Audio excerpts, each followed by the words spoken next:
What's your name? My name is Eric Davis. And what school you go to, Eric? I go to Fresno State. And are you part of any conservative club? I'm part there? of the Fresno State Conservatives. So you're going to affiliate with the LI, right? We're going to talk about it. Yeah. All right, great. What's your name? My name's Doug. And what school do you go to? Fresno Pacific. And are you part of any conservative groups there? I'm a member of the Sunbird Tell Conservatives. us how the LI has helped you. The LI has given us all kinds of great resources and supplies that we've really needed. They've been awesome. Great. Glad to be of assistance. It's truly unbelievable. Look at the scope of this event. Look at the scope of this event. Looks like there's going to be about 1,000 people here tonight. This is unbelievable. Unbelievable. This is what happens when conservative students, a little help from the LI, put a little initiative and a little elbow grease into a project. We get a result like this. I'm Stephen Lewis. Stephen Lewis, you're the leader of the Sunbirds for a Strong Military. That's right. There he is. This is all the stuff that they are selling at the Victor Davis Hanson event.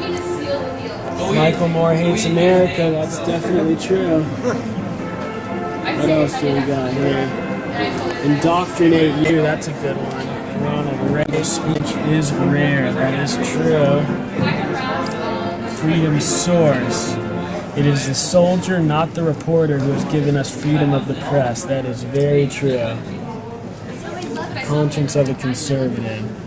I have little interest in streamlining government or in making it more efficient, for I mean to reduce its size. That's right. That's what we do as conservatives. There he is, Preston Little. He quickly worked his way up the career ladder, winding up in San Francisco, hosting a morning talk show.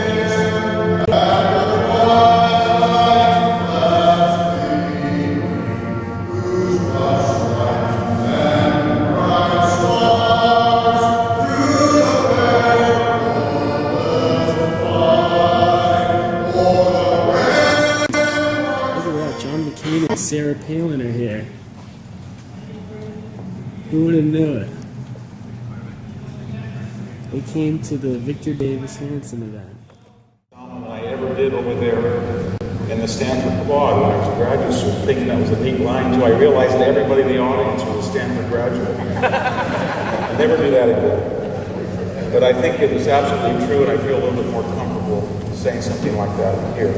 We live in a very exciting age. Just think of it, we're in the midst of two wars. The one that we were supposed to have won and said it was easy and multilateral and politically correct and part of the United Nations is proving very difficult. The one that was supposed to be unilateral and lost, preemptory, the whole smear about Iraq seems to have been won. I was looking at the casualty figures. I'm going to check them at the end of the month. It seems like more people were killed violently in Fresno this month than Americans were in Iraq. So it's not really quite what we think. You know, when we're in the Philippine or the Korean or the Japanese Sea, the Chinese Navy will always go 2 to 3 miles into Japanese naval waters or Filipino naval waters until we stop. And the same is true of their airspace. They come into Japanese airspace, we stop them, they go back a mile. We don't stop them the next day, they come in 2 miles. I was a young man in 1973. I sat out on the dock in Hanya. Are they going to be there to protect us, or are they going to be there to take advantage of it? I talked to the Danish ambassador once, and he said to me, "No, we love America. We can't say that publicly because our public is infantile. But you're the only people in the world that give us the courage to continue to publish cartoons and protect the freedom of speech. No European country would help us." I talked not long ago, 2 days ago, to a daughter of a Norwegian ambassador. And she said to me, only the U.S. Navy is what we can count on when the Soviets are entering Norwegian territorial waters in the Arctic coast to carve off islands off our coast. So we don't appreciate how important it is that we are stable and we have the right leadership at home. Do not believe that people abroad think that we're irrelevant or they do not like us.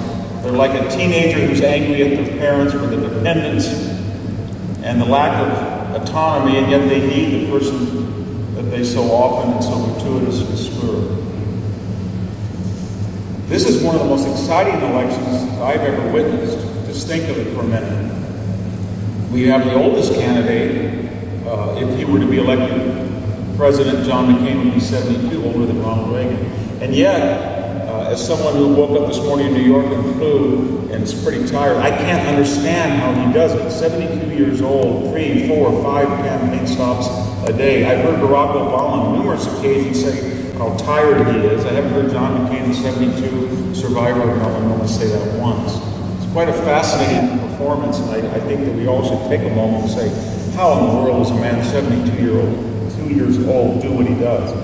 We also have the first Republican presidential candidate who's female, and maybe the first vice president who's a woman. We did that in '84 on the Democratic side with Geraldine Ferraro. By all, I think, fair standards, Sarah Palin is a far more successful, capable candidate than was Geraldine Ferraro. Yeah! 1984, there was a sense of tokenism that Mondale was desperate and was probably going to lose, and he did by a landslide, but this is a much different case. We also have the first African-American serious candidate. We've had Jesse Jackson. Whatever we think about Barack Obama, you must concede that he's a much more adept politician, rhetorician than Jesse Jackson could ever be. It's just a matter of fact. That's why he represents, I think, such a dire challenge to the Republican Party and the future of this nation. There's never been. She is one of the brightest, most refreshing, energetic candidates we've seen, and if anything else in this election, she has taught us what real wisdom is and just how intellectually bankrupt the elitist left is with their claims of identity politics, feminism, and whatnot. That out of Sunbird conservative shirt.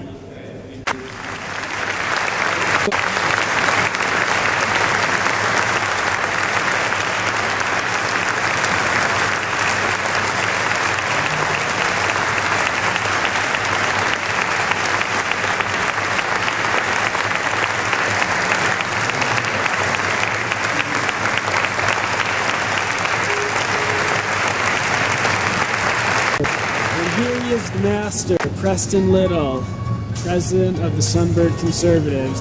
Tell us about the event tonight, Preston. I think it went very, very well. We had close to 1,000 people, I think. When I looked at all the banquet tables, we sat for 1,004, and they almost looked all full. Very excited. Victor Hanson spoke for well over an hour and a half and just hit on all the points on conservatism and really, you know, hit the ball out of the park for young people in college to be able to know why we're conservatives and why it's not a bad thing. Great. So I was very, very excited with the response from the audience. I think it's going to really help with putting on future events for our cause. So. And how did the LI help you tonight? LI has done an excellent job. There's Sammy, of course, my representative that calls me all the time and is always offering moral support and always offering support from LI.